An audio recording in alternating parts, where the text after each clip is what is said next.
Hey guys, this is Jack, aka Jaxor, and this is going to be my first Black Ops video with commentary, and it's going to be a guide for soloing up to wave 50 on the zombie map Kino der Toten, or Cinema of the Undead.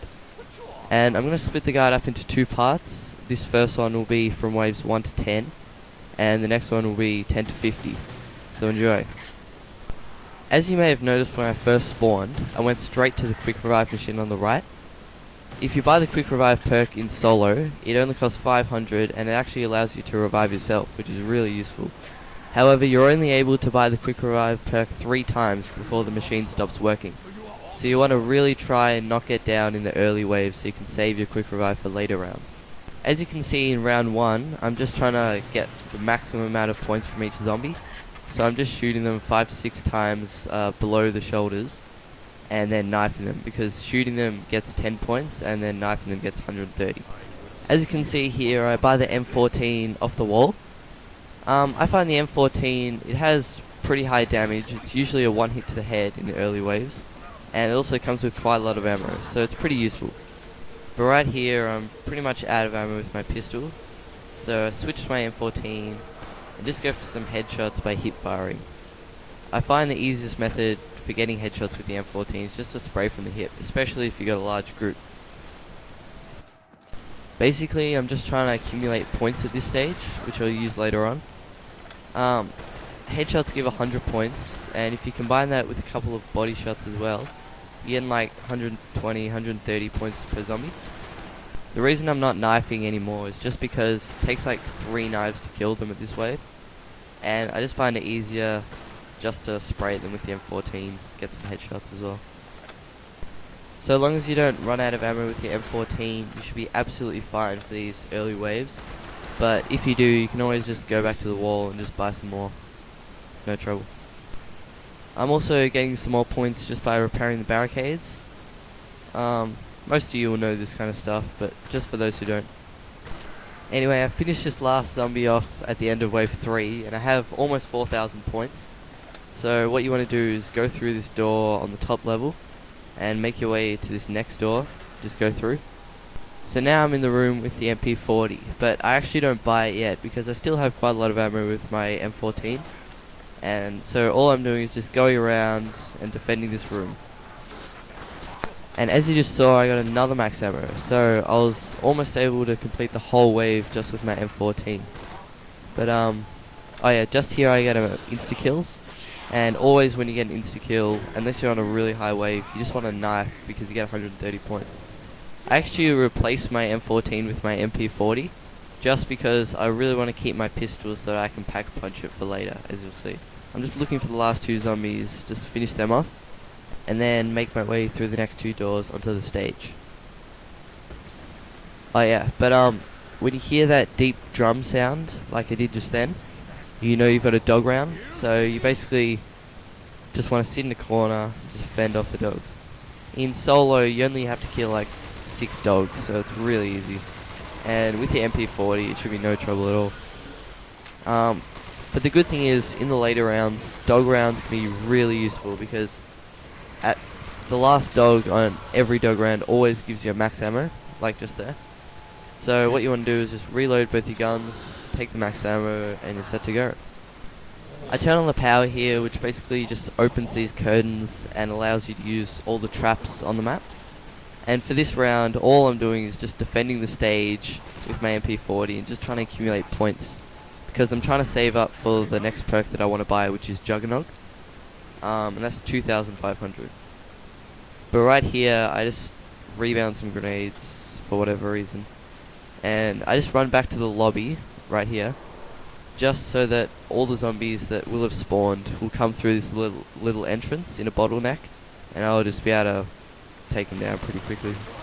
Another thing I haven't mentioned is when you kill these little crawlers, they explode in like Nova gas, and you probably want to avoid them because your vision goes all blurry and it's easy to get disorientated and die, so you want to avoid that. Anyway, I run through here by the Juggernog. Now this is probably the most useful perk in the game after the quick revive, because it actually allows you to take like 6 hits before you die instead of like 2. So it's really important that you can get that as early as possible to save having to use up one of your quick revives. And basically for this whole level I'm just doing the exact same thing as the last level, just defending the stage, and if I need to, just running to the lobby and finish him off there.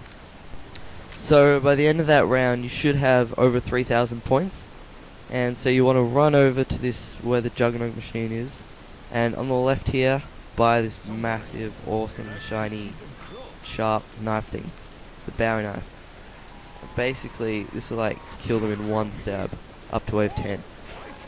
So for these 2 rounds all you want to do is just go on a nice rampage and try and get 5,000 points.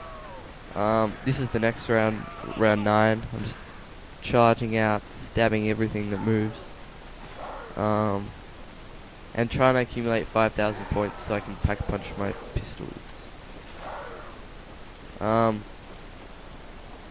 If at all you get hit, it's really important that you just back away. I think somewhere here I like get hit. Yeah, right here. Like they're sort of like they all spawn at once and they're all crowding me. So I just run away. You always want to run away if you get hit. Like you don't want to risk it. Anyway, I'm just like taking them down one by one. I run away again there. Get a little max ammo. Just stabbing them. Stab, stab, stab. So at this stage I've basically finished the wave. I think there's only one zombie left. So I pull out my grenade and I want to make him into a crawler so I can just go and do whatever I want. So there we go, I make him into a crawler and I run over there, link the teleporter, and then go over to this lobby, link the pad, and run back to the teleporter, and I'll be able to use it. So when you use this teleporter, you get teleported to this little room, but you don't want to come in here unless you have 5,000 points. And this machine here, it's called the pack punch machine, will upgrade your weapons. Now you can actually pack punch any weapon in the game, like any of the weapons off the walls or from the random weapons chest, but the reason you want to pack punch your pistols to start off with is just because you get these 2 amazing pistols called Mustang and Sally, which fire grenades semi-automatic. So you want to use these as a backup, but for the next wave all you want to do is just do the whole knife thing again. So when I get teleported back, I see if my crawler's still there. I go and find him. Yep, still there. I kill my crawler and I'm up to wave 10. Now normally you'd do the whole knife thing, except right here I actually get a dog wave. They come every 4 to 6 rounds roughly. But if you got Mustang and Sally, it's pretty damn easy. Like, the only trouble with Mustang and Sally, as you'll see here, is they detonate at any range. So if you fire too close to you, you'll actually hit yourself. But anyway, you want to take these dogs down. Kind of have pretty crap aiming right there. Make sure you don't fire like too many bullets too close, otherwise you'll kill yourself. And one more thing before the end of the video. Don't be scared to use as much ammo as you need to kill the dogs, because you always get max ammo. Yes, thank you, at the end. And so especially if you get a really powerful gun with a limited amount of ammo, as I may do in the next video, hint hint, you just want to make sure that all the dogs are dead. Anyway, I hope you found part 1 to this guide useful. I'll put a link in the description to part 2, and hopefully you can join me again for some more zombie killing madness. See ya.